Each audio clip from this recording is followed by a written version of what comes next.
Back then, trees were the people. At least that's who trees thought of when they heard the word people. They thought of other trees. And trees ruled the world, so whatever they thought was really all that mattered. They were just so much bigger and stronger than everyone else. They could go wherever, eat whoever, and do whatever they wanted. So they did, for the most part. They'd step on an ant just to get that much taller, snatch a fish out of a river for a shiny piece of jewelry, fight each other for a moment's glory, unaware of the many lives destroyed underfoot. Back then, they didn't bear any fruit or nuts, no sap or pine cones. Anything falling from a tree that could be of use to anyone was purely coincidental.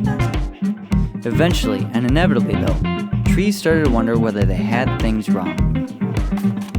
Was it not a logical backbend to say that they alone deserve the mantle of people?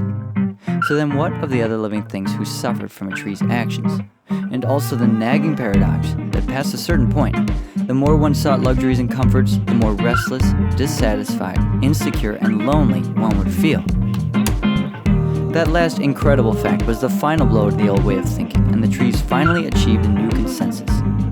Actions taken for survival were justified no matter how vicious, but anything beyond that bare too great a cost. And with that understanding, trees decided to move more slowly, carefully, and if possible, not at all.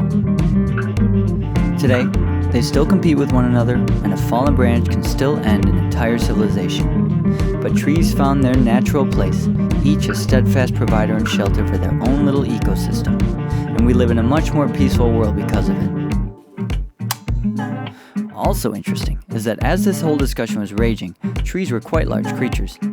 But it wasn't until they perfected the practice of non-movement that they grew into the colossal towers of today. Incredibly strong, resilient, long lives counted in rings.